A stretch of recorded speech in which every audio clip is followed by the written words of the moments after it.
The prayer. Lord, the God of righteousness and truth, grant to our King and to his government, to members of the Legislative Assembly and to all in positions of responsibility, the guidance of your Spirit.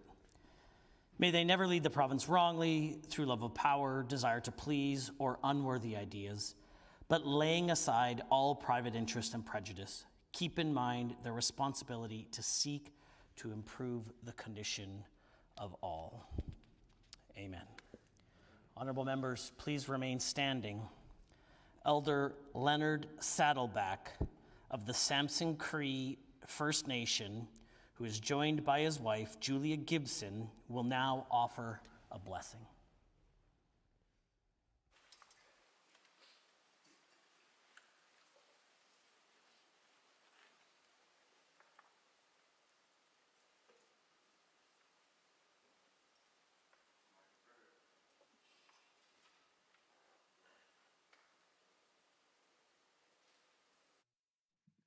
Testing. My prayer is going to be only 4 to 5 minutes.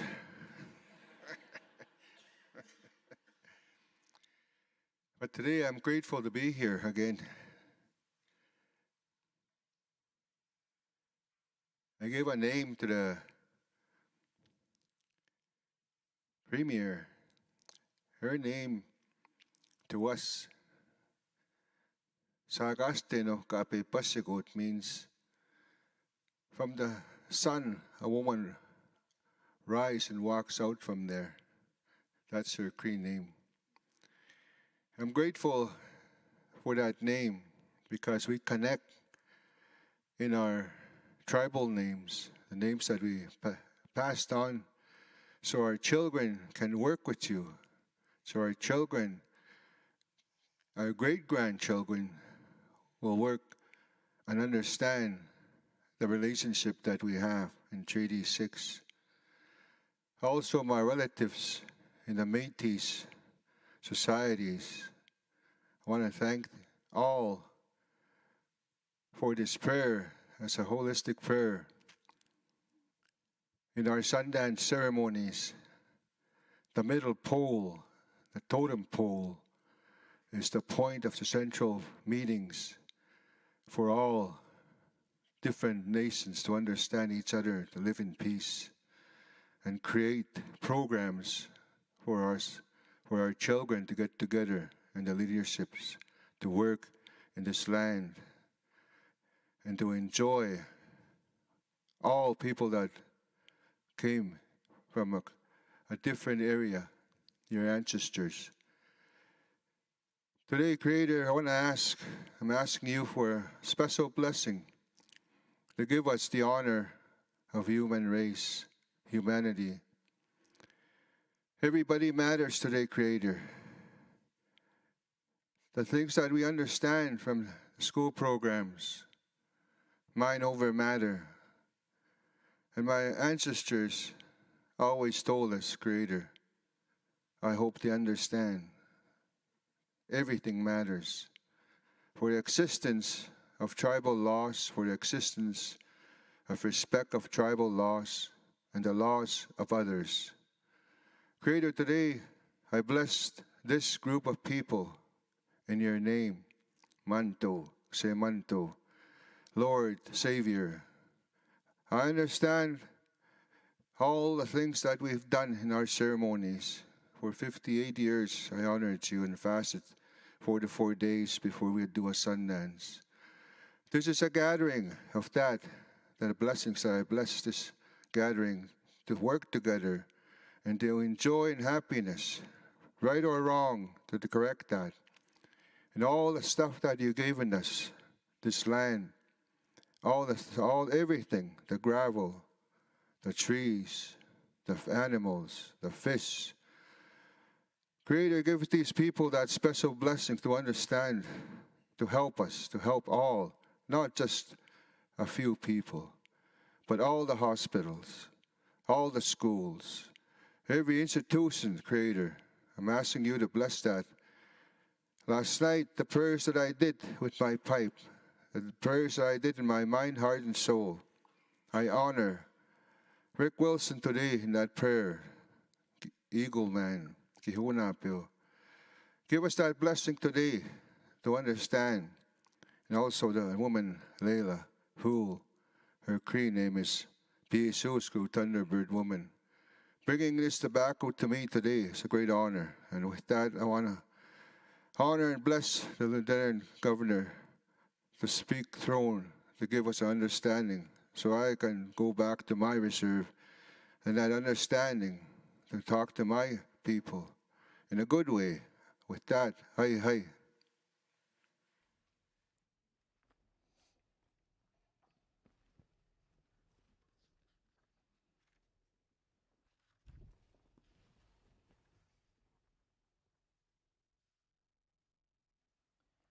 Ladies and gentlemen, I would now like to invite Ariane Whitlow, accompanied by the Royal Canadian Artillery Band, to lead us in the singing of our national anthem. Please join them in the language of your choice.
Please be seated.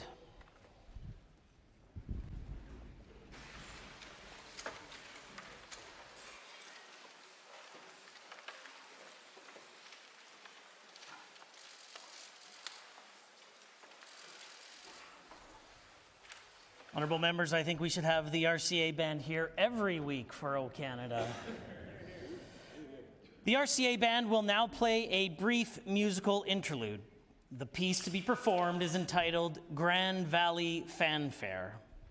The RCA Band, Canada's oldest regular army band, was formed in Quebec City in 1879 and reconstituted in Edmonton in 1997. It subsequently stationed in Montreal and Halifax, and it has been in service for both World Wars and in Korea, and has traveled across Canada and beyond our borders. Please enjoy this performance of Grand Valley Fanfare by the Royal Canadian Artillery Band.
Sergeant at Arms, admit Her Honor, the Honorable, the Lieutenant Governor.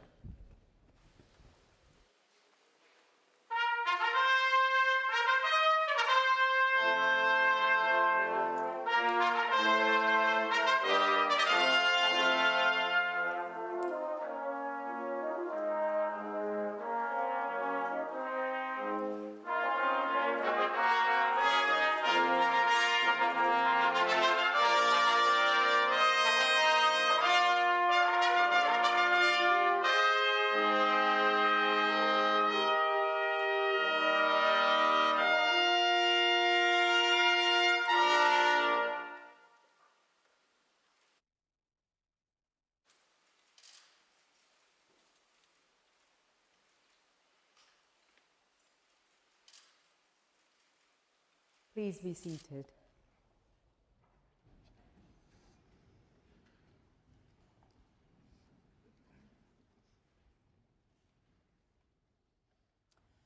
May it please Your Honor, the Legislative Assembly has elected me, their Speaker.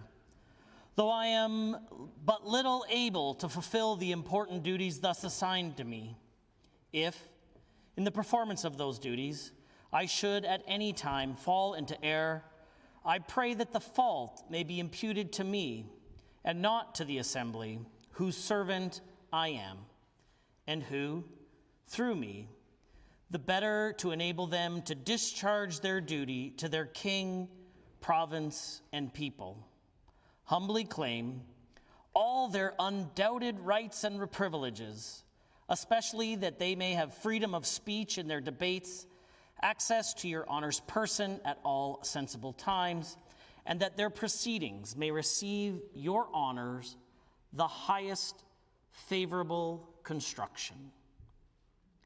Your Honor, the Provincial Secretary, the Minister of Justice, and the Keeper of the Great Seal of Alberta. Mr. Speaker, I am commanded by Her Honor, the Honorable Lieutenant Governor, to declare to you that she freely confides in the duty and attachment of this Assembly to His Majesty's person and government, and not doubting that their proceedings will be conducted with wisdom, temper, and prudence. She grants and upon all occasions will recognize and allow their constitutional privileges. I am commanded also to assure you that the Assembly shall have ready access to Her Honor upon all seasonable occasions, and that their proceedings, as well as your words and actions, will constantly receive from her the most favorable construction.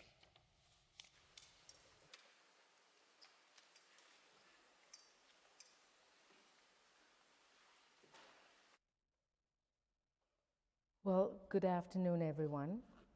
Before I read the speech from the throne, I would like to extend my sincere gratitude to all members of the Assembly for your dedicated service to our province.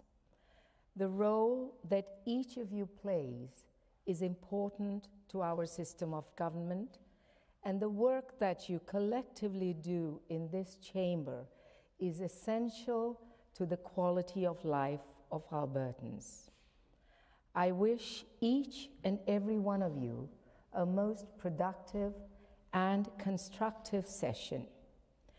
And I hope that you will share my thanks with the leaders and volunteers in your constituencies who work so hard to keep our communities and province moving forward.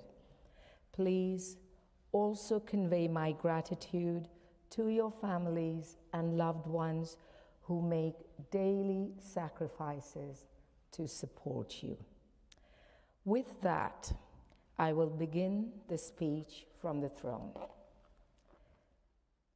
Mr. Speaker, honorable members of the Legislative Assembly and fellow Albertans, I open this first session of the 31st Legislature as His Majesty the King's representative. Today, we gather on Treaty 6 territory, and I invite all honorable members to reflect upon and acknowledge the traditional territories of the first peoples of this land and their invaluable contributions to our province and country. I also recognize Métis people in Alberta who share a deep connection with this land. Honorable members, since this assembly last convened, the people of Alberta voted in a free and competitive provincial election. During that period, there was robust discussion and healthy public debate on a variety of critically important issues facing our province. These many discussions and debates took place on doorsteps, in coffee shops, at dinner tables, during local candidate forums, and of course, live on television. After those vigorous debates and discussions were concluded, almost 1.8 million Albertans exercised their constitutionally protected right to vote for the candidate of their choice. The results of that free and fair vote are reflected by the presence of each and every elected member in this assembly, the membership of the provincial cabinet, and of course, the Premier of Alberta. And today's speech from the throne will outline the commitments of this newly elected government to the people and province of Alberta. Honorable members, our province finds itself at a critical juncture in our history, and choices must be made in the coming months and years that will have generational impacts. There are powerful forces in our country, including in the federal government, that believe our province must fundamentally alter our provincial economy and way of life, and that we must do so without delay or concern of cost. These individuals believe that developing Alberta's natural resources is inconsistent with reducing global emissions. They intend to enforce this belief by effectively capping emissions and therefore production of our oil and natural gas sector, which will cost Alberta hundreds of thousands of jobs and hundreds of billions of dollars in economic investment and provincial revenues. These same individuals believe that our province must also fundamentally transform our power grid to be net zero within approximately a decade, with risk to the reliability of Alberta's power grid and at a cost of hundreds of billions of dollars to Alberta ratepayers. And they seek to impose these policies on our province, knowing full well the Canadian Constitution grants our province exclusive jurisdiction over the development of our natural resources and operation of our provincial electrical grid. Honorable members, Alberta's government will not permit the federal government to inflict these destructive policies on the people of Alberta. If the federal government continues down its current path, Alberta's government will, over the coming months, introduce several motions under the Sovereignty Within a United Canada Act, detailing provincial initiatives and legislation necessary to protect Albertans from these unconstitutional and harmful policies.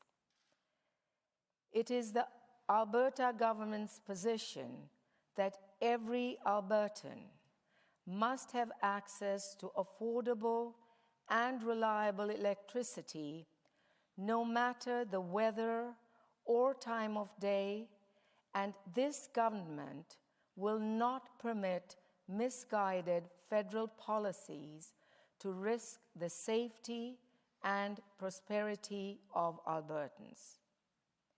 Further, it is the Alberta government's position that our world will have little hope of meaningfully reducing carbon emissions without Alberta multiplying its natural gas and other energy exports to Asia and other jurisdictions to replace the world's use of coal, wood, and other high-emitting sources for energy. The world needs more Alberta energy, not less, and Alberta's government intends to empower Albertans to deliver it. Honorable members, Alberta's government does not believe Alberta has in any way reached the peak of our provincial journey. Just the opposite. In fact, the government believes our province is still in the midst of Alberta's century. Our province is growing faster than at any other time in our history. Hundreds of thousands of new and wonderful people are intentionally choosing to call this province home each year. As we surpass 5 million people in the coming 24 months, Alberta's government must set priorities and guide its work through the lens of understanding that by 2050, our province is projected to be the second largest in the country, with a population approaching 10 million people. This growth represents both incredible opportunities and massive challenges. It means our economy will be one of the strongest in the world for many decades. It means that all the technology and growth required to build flourishing new industries and transform and grow established ones will occur right in our front yard. It means massive infrastructure improvements and new recreational and entertainment opportunities that will build our quality of life and culture for decades. It means the best and brightest from all over the world will continue treating this province as a land of promise, a shining city on a hill where those willing to work hard and contribute can realize their and their families' greatest dreams. But it also means our province will face significant challenges. Challenges born out of high growth and economic activity. Our province has experienced these challenges in the past, but Alberta's government intends to learn from both the successes and mistakes of past governments in dealing with these challenges as we move forward. A primary concern in times of growth is affordability. We have seen cities, provinces, states, and countries across the world fail to address this issue effectively for decades. Alberta needs to be the exception to those failed examples and forge our own successful path to prosperity. Albertans, new and old, need to be able to rent apartments and homes for their families without compromising their food budget. When they have good credit, they need to be able to purchase a home at an attainable price. The cost of fuel for their vehicles needs to be reasonable and stable. Electricity prices and insurance premiums need to reflect the reality of people's paychecks. Although it is certainly a bold undertaking, Alberta's government intends to tackle all these affordability challenges head-on. The biggest expense for almost every Albertan and Canadian are the taxes we pay. The burden has simply become too great for most to bear. Income taxes, sales taxes, fuel taxes, and of course, the inflation-inducing federal carbon tax. Albertans are taxed too much, and it's making everything Albertans need to live more expensive.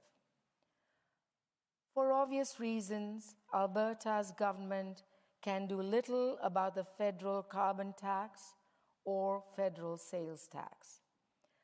But it can and will do its part to lower the tax burden for Albertans.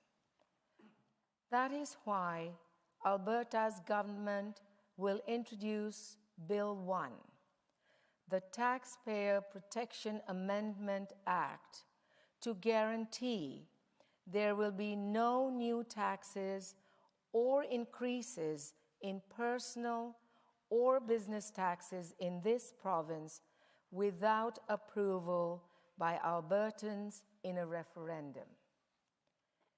In addition, Alberta's government will lower the tax burden for Albertans by creating a new 8% tax bracket on income under $60,000, saving Alberta taxpayers up to $750 annually.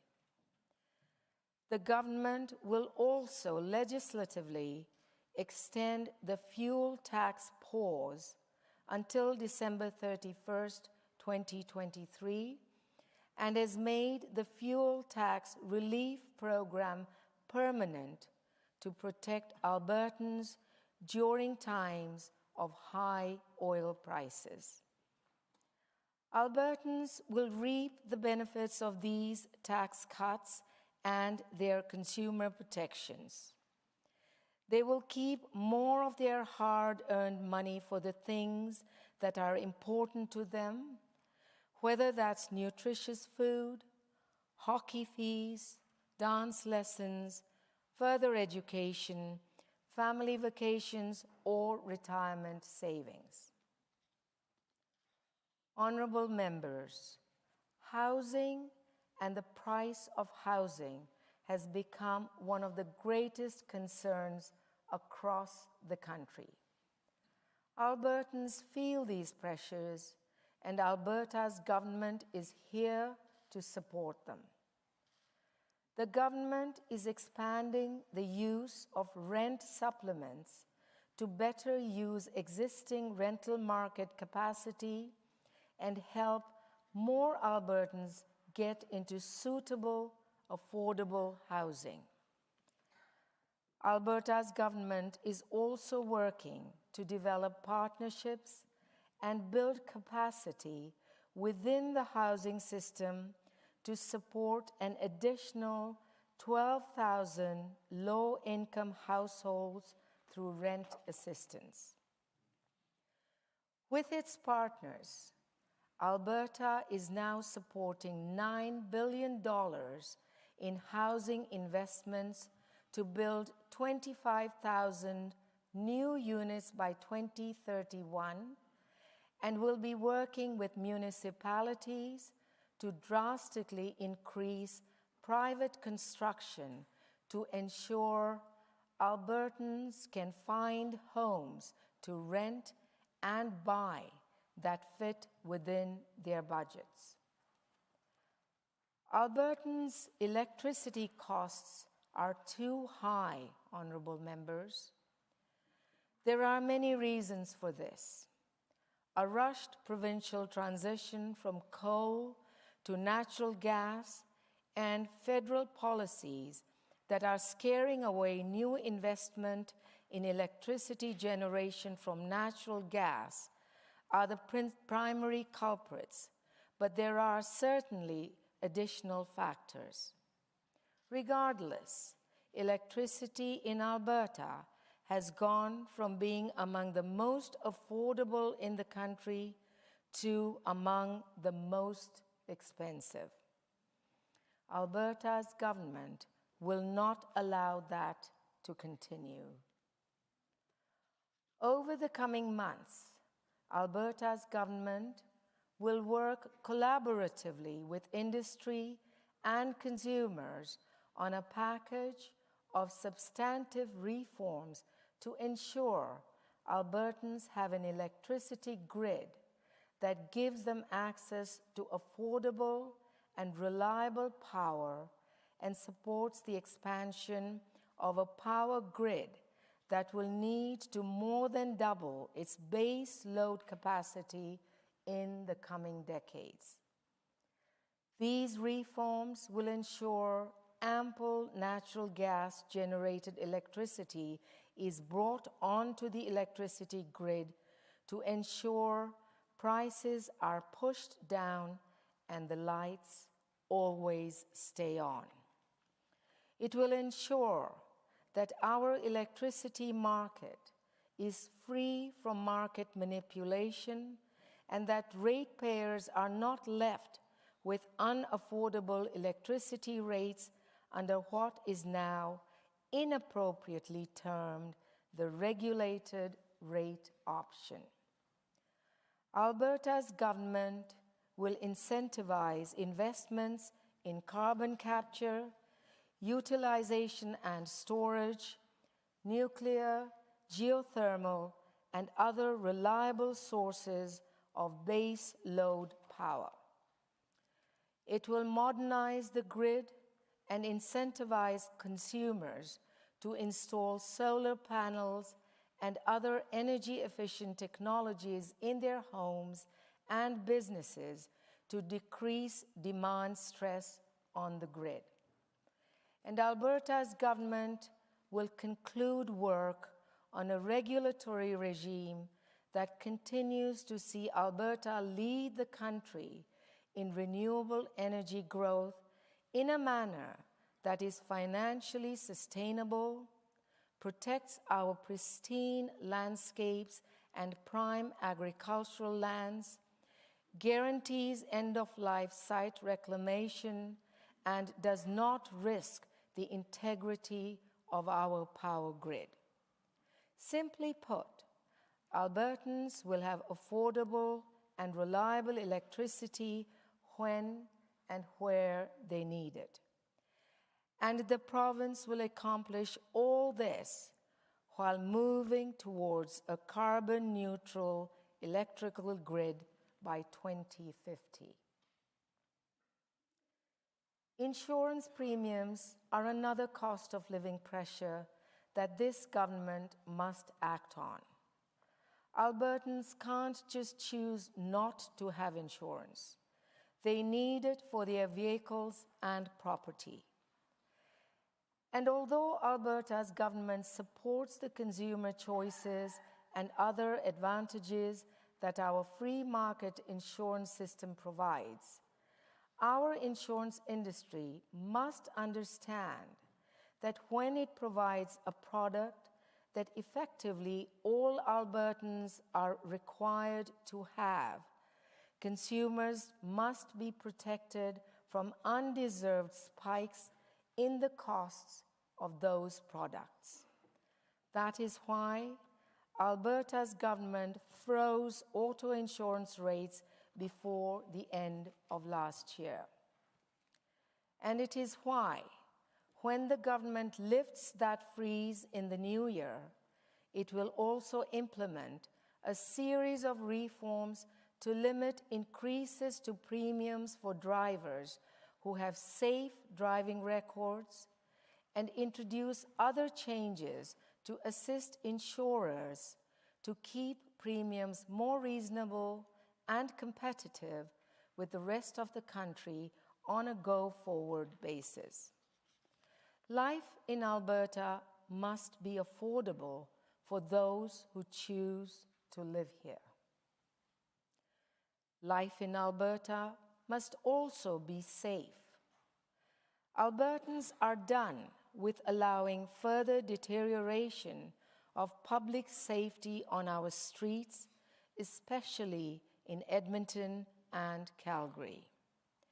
They are done with open-air drug use and unsafe tent cities, and criminals being repeatedly released on bail to reoffend. Albertans are tired of the excuses and tolerance for the criminal behavior by those who seem to think that what we see on our streets is acceptable in any way. That is why Alberta's government will provide funding to support the hiring of hundreds of new police officers and introduce multiple justice system reforms to do all that is possible as a province to arrest and put criminals behind bars.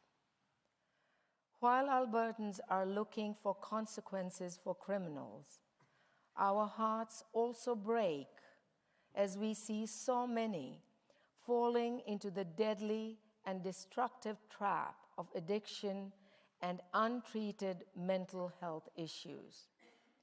In many instances, these Albertans have become a danger to themselves and others in the community.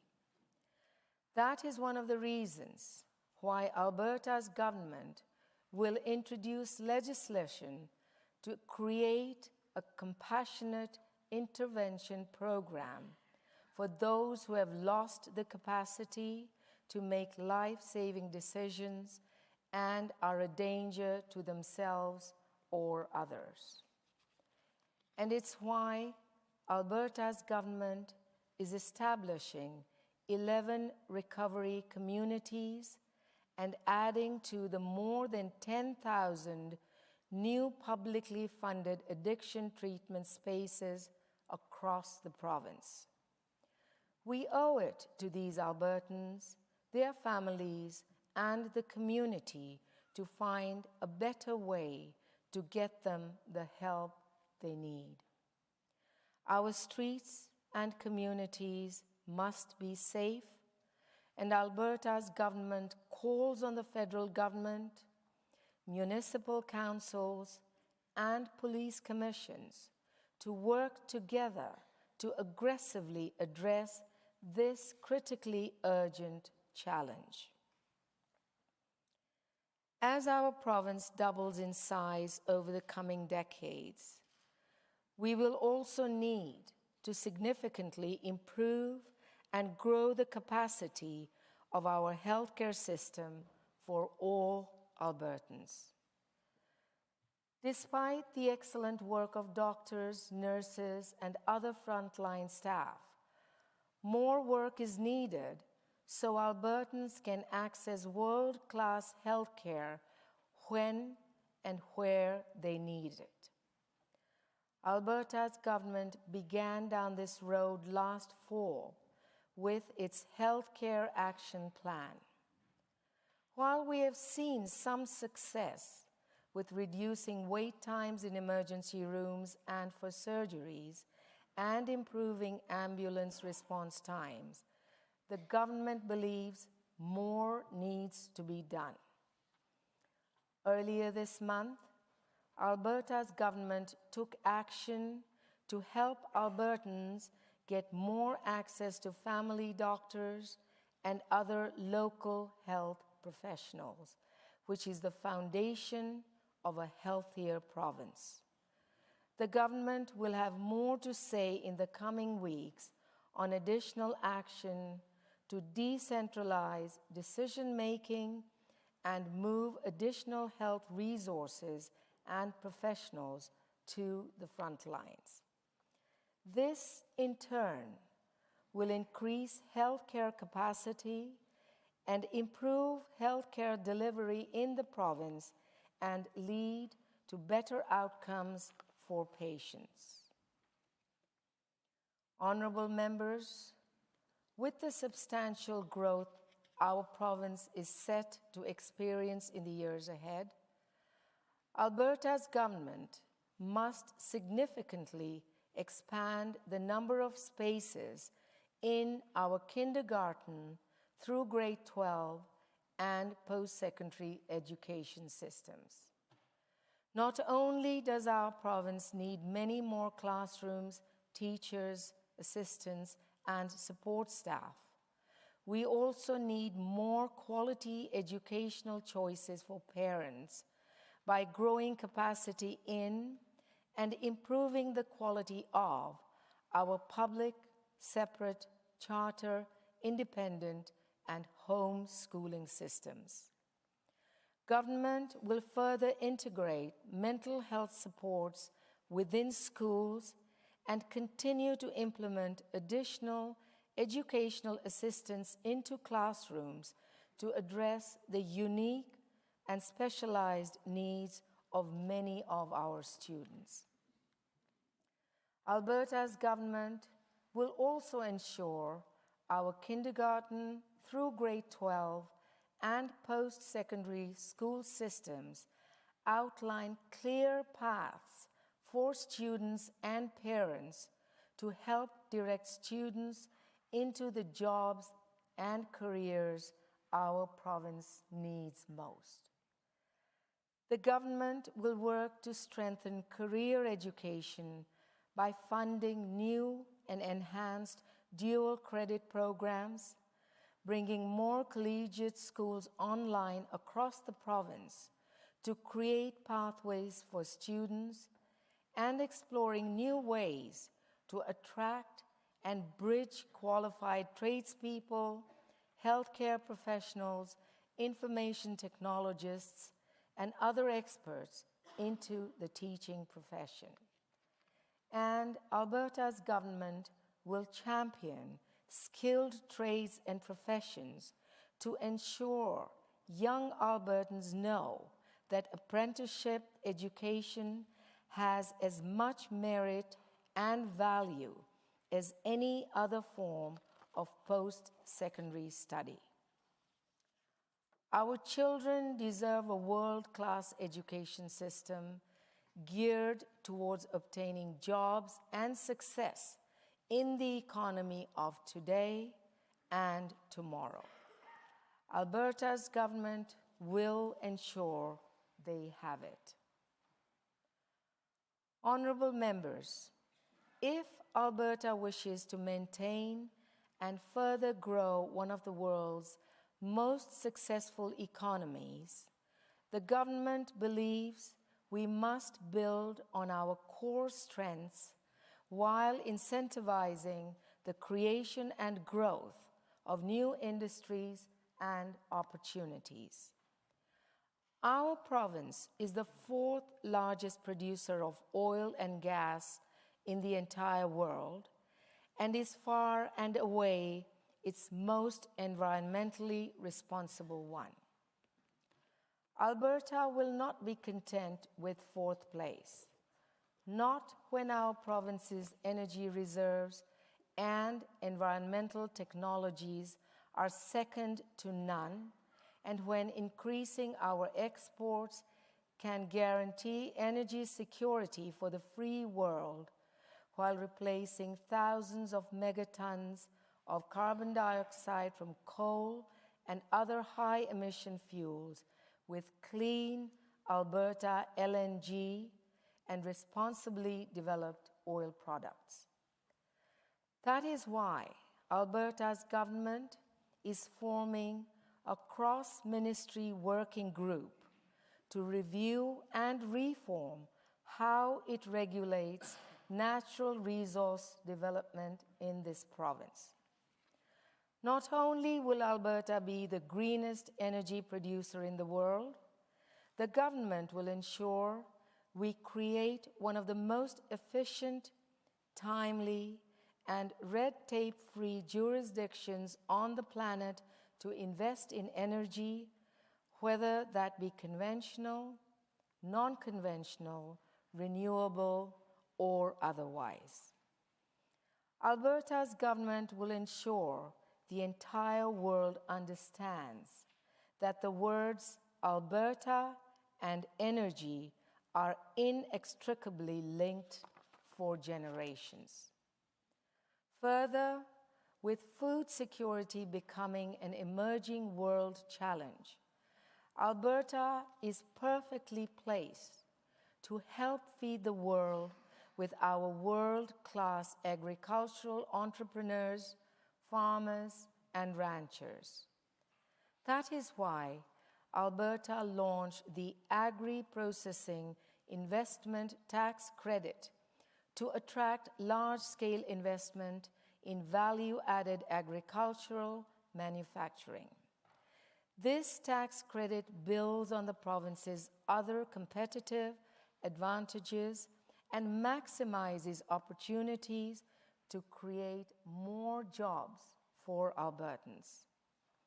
And although energy and agriculture will be the bread and butter of our economy for the foreseeable future, the government will not wait to build the industries of tomorrow. Alberta's government will incentivize the development of new and emerging industries such as hydrogen, rare earth minerals, technology, new forestry products, tourism, and culture. And as it does so, the government will remove barriers for new Albertans to qualify to work in the jobs our economy needs most, and where they are often already qualified to work, by working with our professional regulatory partners to create a more efficient and streamlined system for the best and brightest to join the workforce of tomorrow and secure our province's future. Alberta's government will also remain steadfastly committed to economic reconciliation by partnering in prosperity with Indigenous communities as we unlock Alberta's full economic potential together. Alberta's government has expanded the capacity of the Alberta Indigenous Opportunities Corporation to $2 billion and will further increase it to $3 billion so it can continue to remove barriers to Indigenous investments by providing large loan guarantees that weren't previously available. And in Budget 2023, Alberta's government created the Indigenous Reconciliation Initiative, which supports Indigenous-led economic and cultural initiatives. Economic reconciliation is about improving social outcomes by creating jobs and opportunities for Indigenous peoples in Alberta. It is about collaboration, and it is a central part of this government's commitment to walking the path toward reconciliation together. Honorable members, as our province grows by another 1 million people over the next 5 years and to 10 million by 2050, so too must investment in our municipalities and provincial transportation network.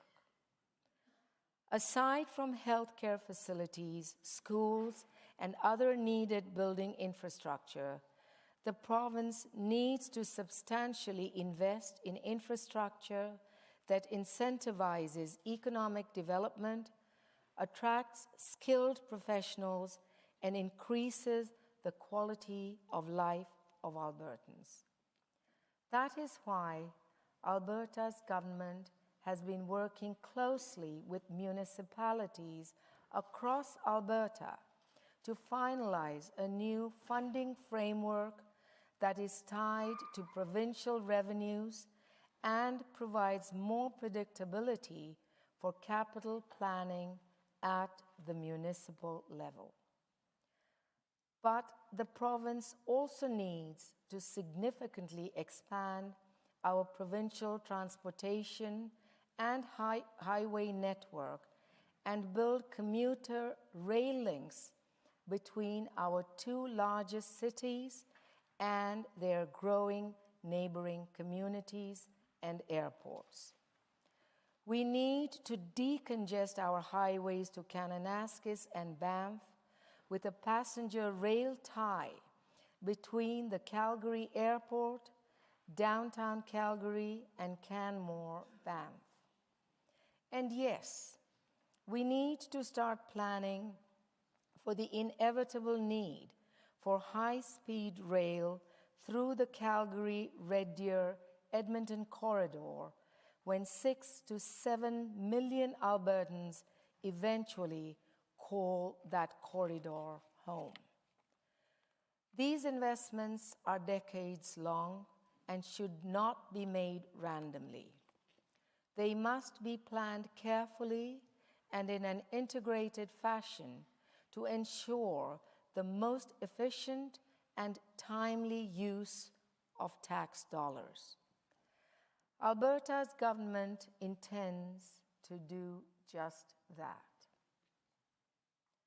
Alberta's government will do all of what has been spoken of today within the discipline of our province's newly passed fiscal framework. It will simply not place crushing debt on the backs of future generations of Albertans. Our children and grandchildren deserve so much better. Alberta's government will give them better. It will balance our provincial budget each year. It will limit spending increases each year to below inflation plus population growth. It will pay down debt every year until our province is debt-free again. And when the province runs surpluses, rather than spend it all away on the wants of today, Alberta's government will build our heritage fund by billions of dollars and eventually by tens of billions of dollars, so that one day our province's reliance on oil and natural gas royalties will be eliminated. Let us leave future generations of Albertans a legacy of prosperity and opportunity built on a fiscal foundation as strong as our Rocky Mountains. Yes, honorable members, this government's agenda is ambitious, but so too are Albertans. We are not content with average.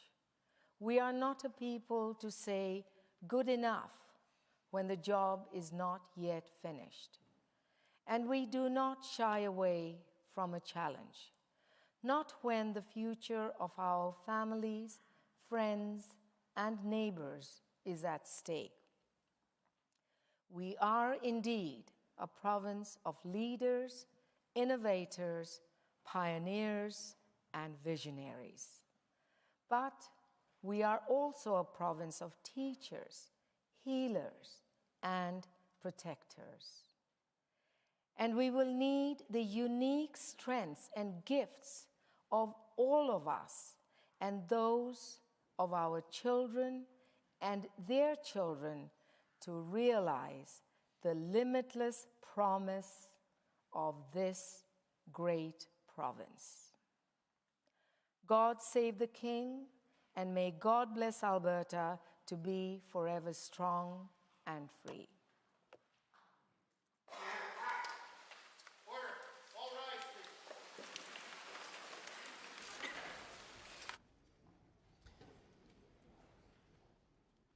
Ladies and gentlemen, I would now invite Ariana Whitlow, accompanied by the RCA Artillery Band, to lead us in the singing of God Save the King.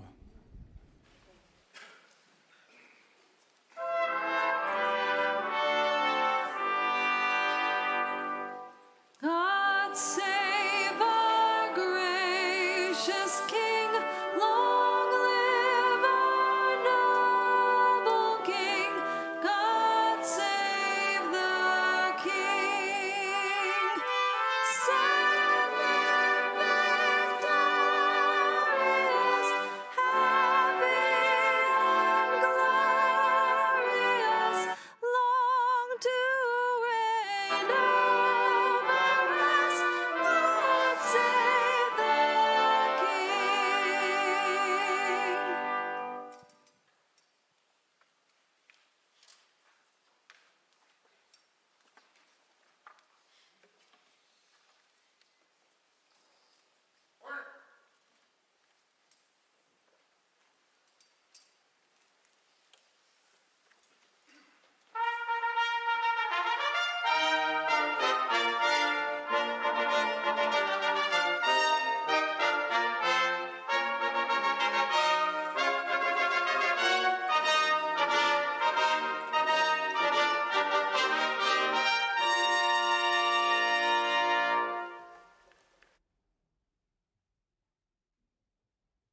I'm terrified. I'm terrified because we're in a climate emergency and this government is not taking the action Please be seated. to address the climate emergency.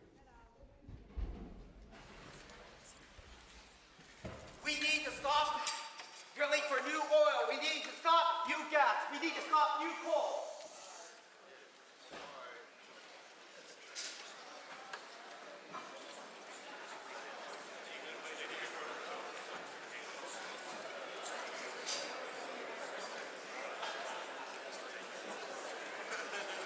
Please be seated.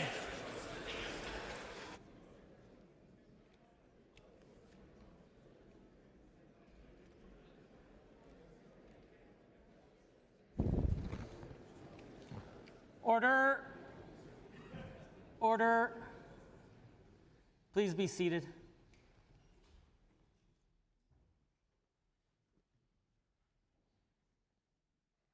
I'm glad the rest of you are here. Honorable members, elders,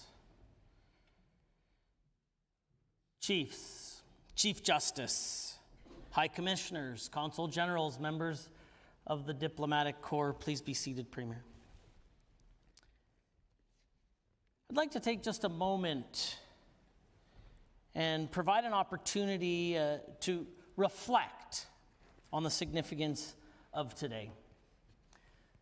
34 of you make your first appearance in this assembly, and each and every one of you who have joined us today play an important part in your community respectively. And it is one of the greatest honors that I have as the Speaker of the Legislative Assembly to host you all here in your house, the People's House. And I'd like to briefly comment on the makeup of the 31st Legislature of Alberta. This legislature has a few notable firsts to mention. The largest official opposition in Alberta's history, with 38 members of His Majesty's Loyal Opposition.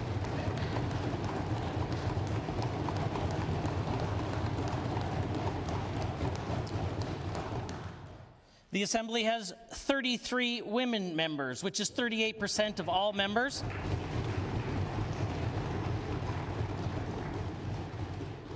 The 31st Legislature also has the largest number of Indigenous and Métis members, 5 of any legislature. Other 31st Legislature first is the first Black woman and the first Black Muslim.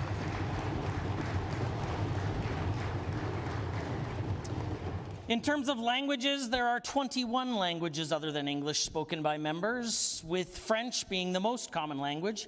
Other languages are Arabic, Bahasa Indonesia, Chinese, Mandarin, Cree, German, Greek, Hindi, Italian, Low German, Nakota Sioux, Polish, Portuguese, Punjab, Siksika, Somali, Spanish, Ukrainian, and Urdu.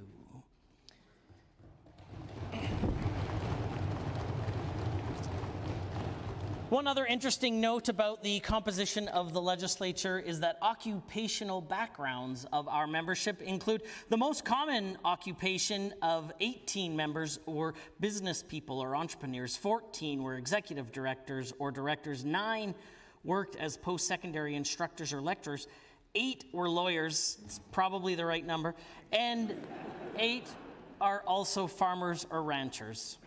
I also would like to take a brief moment to mention that 2023 is an important year because it marks the 40th anniversary of the Legislative Assembly Office of Alberta, or the LAO. The origins of the Legislative Assembly Office are traceable back to the 14th century in England, when the first Speaker was elected by the Parliament and the first Clerk was appointed.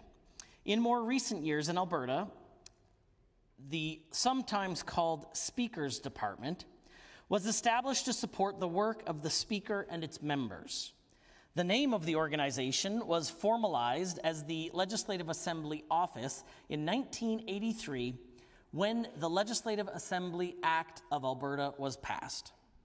The Speaker, your Speaker, has the absolute honor of leading the LAO, with the Clerk of the Assembly serving as the lead administrative and procedural assistant to the Speaker.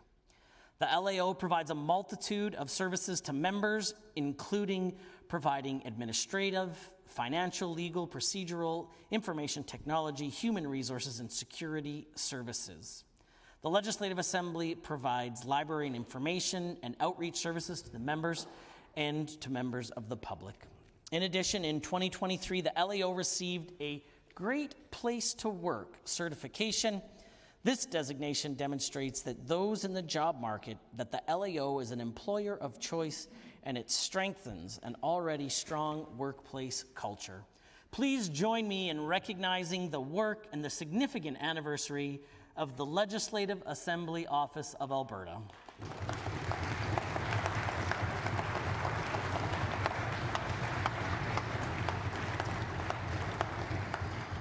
I have the honor to table a copy of the speech graciously given by Her Honor, the Honorable the Lieutenant Governor.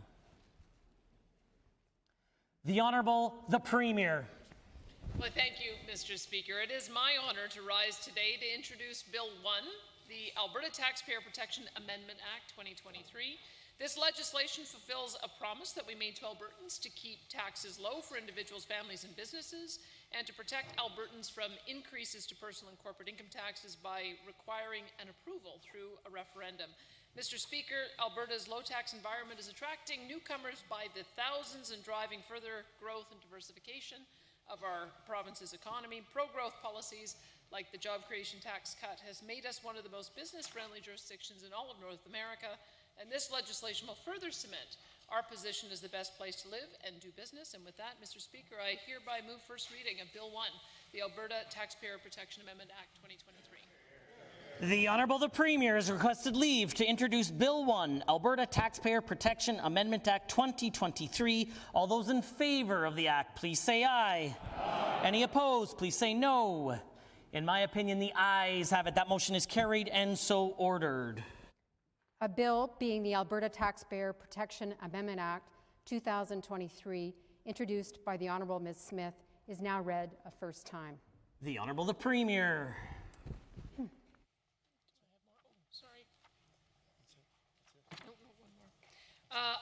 Thank you, Mr. Speaker. I move that the speech of Her Honour, the Honourable Lieutenant Governor, to this Assembly be taken into consideration on October 31st, 2023.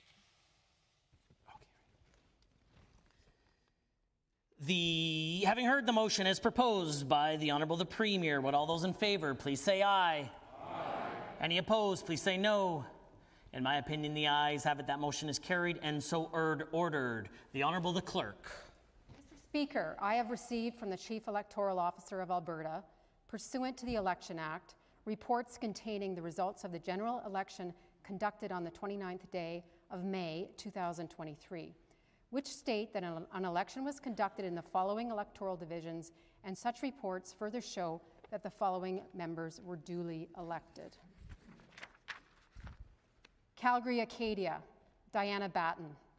Calgary-Beddington, Amanda Chapman. Calgary-Bow, Demetrius Nicolaides. Calgary-Buffalo, Joe Ceci. Calgary-Cross, Mickey Amory. Calgary-Curry, Janet Aramenko. Calgary East, Peter Singh. Calgary Edgemont, Julia Hayter. Calgary Elbow, Samir Kayande. Calgary Falconridge, Parmeet Singh Boparai. Calgary Fish Creek, Miles McDougall. Calgary Foothills, Court Ellingson. Calgary Glenmore, Najwan Al-Junaid. Calgary Hayes, Richard William Rick McIver. Calgary Klein, Lizette Tejada. Calgary Lougheed, Eric Bouchard. Calgary Boular McCall, Irfan Sapir. Calgary Mountain View, Kathleen Ganley. Calgary North, Mohammed Yassin. Calgary Northeast, Gurinder Brar. Calgary Northwest, Rajan Sani. Calgary Pagan, Tanya Furr. Calgary Shaw, Rebecca Schultz. Calgary Southeast, Matt Jones. Calgary Varsity, Luann Metz. Calgary West, Mike Ellis. Edmonton Beverly Clairview, Peggy Wright. Edmonton Castle Downs, Nicole Goring. Edmonton City Centre, David Shepard. Edmonton Decor, Sharif Haji. Edmonton Ellerslie, Rod Loyola. Edmonton Glenora, Sarah Hoffman. Edmonton Gold Bar, Marlon Schmidt. Edmonton Highlands Norwood, Janice Irwin. Edmonton Manning, Heather Sweet. Edmonton McClung, Lauren Dack. Edmonton Meadows, Jasvir Diol. Edmonton Mill Woods, Christina Gray. Edmonton Northwest, David Egan. Edmonton Riverview, Lori Sigurdsson. Edmonton Rutherford, Jody Calahoo Stonehouse. Edmonton South, Rhiannon Hoyle. Edmonton Southwest, Nathan Ip. Edmonton Strathcona, Rachel Notley. Edmonton West Henday, Brooks Arkan Paul. Edmonton Whitemud, Rocky Pancholi. Airdrie Cochrane, Peter Guthrie. Airdrie East, Angela Pitt. Athabasca Barhead, Westlock, Glenn Van Dyken. Banff Kananaskis, Sarah Elmaligi. Bonnyville Cold Lake, St. Paul, Scott Sear. Brooks Medicine Hat, Daniel Smith. Camrose, Jackie Lovely. Cardston Siksika, Joseph Scow. Central Peace Notley, Todd Lowen. Chestermere Strathmore, Chantel DeYoung. Cypress Medicine Hat, Justin Wright. Drayton Valley Devon, Andrew Bochenko. Drumheller Stetler, Nate Horner. Fort McMurray Lac-La-Biche, Brian Jean. Fort McMurray Wood Buffalo, Tanny Yao. Fort Saskatchewan Vegreville, Jackie Harmstrong Hominick. Grand Prairie, Nolan Dick. Grand Prairie Wapiti, Ron Weeb. Highwood, RJ Sigurdsson. Innisfil Sylvan Lake, Devin Dreeshen. Lac St. Anne Parkland, Shane Getson. Lacombe Pinoca, Jennifer Johnson. Leduc Beaumont, Brandon Lunty. Lesser Slave Lake, Scott Sinclair. Lethbridge East, Nathan Newdorf. Lethbridge West, Shannon Phillips. Livingston McLeod, Chelsea Petrovic. Masquatchees, Wetaskiwin, Rick Wilson. Morinville, St. Albert, Dale Nally. Olds, Didsbury Three Hills, Nathan Cooper. Peace River, Dan Williams. Red Deer North, Adriana LaGrange. Red Deer South, Jason Steffen. Rimby, Rocky Mountain House Sundry, Jason Nixon. Sherwood Park, Kyle Kozowski. Spruce Grove, Stony Plain, Cyril Turton. St. Albert, Marie Renault. Strathcona, Sherwood Park, Nate Klubish. Tabor Warner, Grant Hunter.